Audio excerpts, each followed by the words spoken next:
ದಡ್ಡನಂತಿರಬೇಕಂತೆ, ದಡ ಮುಟ್ಟುವವರೆಗೂ ದುಡ್ಡು ಮಾಡುವವರೆಗೂ ಅಂತ. ಹೀಗೆ ಒಬ್ಬ ಶ್ರೀಮಂತರ ಮನೆ ಹುಡುಗ ಒಂದು ಇಂಜಿನಿಯರಿಂಗ್ ಕಾಲೇಜಲ್ಲಿ ಓದ್ತಿದ್ದ. ಅವ್ನ್ ಕ್ಲಾಸ್ ಹೋಗೋದಕ್ಕಿಂತ ಜಾಸ್ತಿ ಬರೀ ಕ್ಯಾಂಟೀನ್ ಅಲ್ಲೇ ಟೈಮ್ ಕಳೀತಿದ್ದ.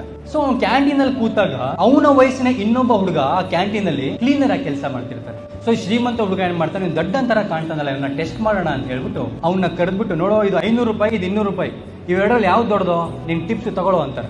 ಆ ಕ್ಲೀನರು 200 ರೂಪಾಯಿ ತಗೊಂಡು ಜೇಬಲ್ಲಿ ಹಾಕೊಂಡು ಹೋಗ್ತಾನೆ. ಇವನಿಗೆ ಅಯ್ಯೋ ಎಂತ ದಡ್ಡನ್ ಮಗ ಇವನು ಅಂತ ಹೇಳಿ ಪ್ರತಿ ಸಲ ಅವ್ನು ಹೋಟ್ಲಿಗೆ ಬಂದಾಗ್ಲೂ ಕೂಡ ಫ್ರೆಂಡ್ಸ್ನೆಲ್ಲ ಕರ್ಕೊಬರೋದು, ಇವನಿಗೆ 500 ರೂಪಾಯಿ 200 ರೂಪಾಯಿ ನೋಟ್ ತೋರಿಸೋದು, ಅವ್ನು 200 ರೂಪಾಯಿ ಇಸ್ಕೊಳ್ಳೋಕ್ಕೂ ನೋಡ್ರೋ ಎಂತ ದಡ್ಡ ಅಂತ ಎಲ್ಲರ ಮುಂದೆ ಹೀಗೆ ಹೇಳ್ಸೋದು. ಹೀಗೆ 2 ವರ್ಷ 3 ವರ್ಷ ಕಂಟಿನ್ಯೂ ಆಯ್ತು. ಇವೆಲ್ಲವನ್ನು ಕೂಡ ಗಮನಿಸ್ತಂತ ಒಬ್ಬ ವ್ಯಕ್ತಿ ಆ ಕ್ಲೀನರ್ನ ಕರೆದು ಹೇಳ್ತಾನಂತ, ಅಲ್ಲ ಕಣ ಇಷ್ಟು ವಯಸ್ಸಾಗಿದೆ, ದೊಡ್ಡನಾಗಿದ್ಯಾ, 500 ರೂಪಾಯಿಗೂ 200 ರೂಪಾಯಿಗೂ ವ್ಯತ್ಯಾಸ ಗೊತ್ತಿಲ್ವಾ ನಿನಗೆ ಅಂತ.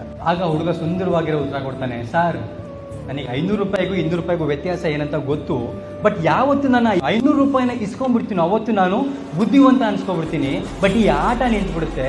ಈ ನನ್ನ ಮಗ ನಾನು ದಡ್ಡ ಅಂತ ಪ್ರೂವ್ ಮಾಡೋದಕ್ಕೆ 2-3 ವರ್ಷದಲ್ಲಿ ಸುಮಾರು 30,000 ರೂಪಾಯಿ ಕೊಟ್ಟಿದ್ದಾನೆ ಸರ್ ನನಗೆ. ನಾನ್ ದಡ್ಡನ, ಅವನ್ ದಡ್ಡನ? ಅವನ್ ಕೊಟ್ಟಿರೋ ದುಡ್ಡಲ್ಲೇ ನಾನು UPSC ಫಿಲಿಮ್ಸ್ ನ ಕ್ಲಿಯರ್ ಮಾಡಿದ್ದೀನಿ, ಅವನ್ ದುಡ್ಡಲ್ಲೇ ಮೇನ್ಸು ಕೂಡ ಎಲ್ಲ ಬುಕ್ ತಗೊಂಡು ನಾನು ಓದ್ಕೊಂತೀನಿ ಸರ್. ನಾನ್ ದಡ್ಡನ, ಅವನ್ ದಡ್ಡನ? ಜನ ನಿಮ್ಮನ್ನ ದಡ್ಡ ಅನ್ಕೊಂತಾರ? ಅನ್ಕೊಳ್ಳಿ, ಅವ್ರು ಅನ್ಕೊಂಡ್ ಮಾತ್ರ ನೀವು ದಡ್ಡ ಆಗಲ್ವಲ್ಲ.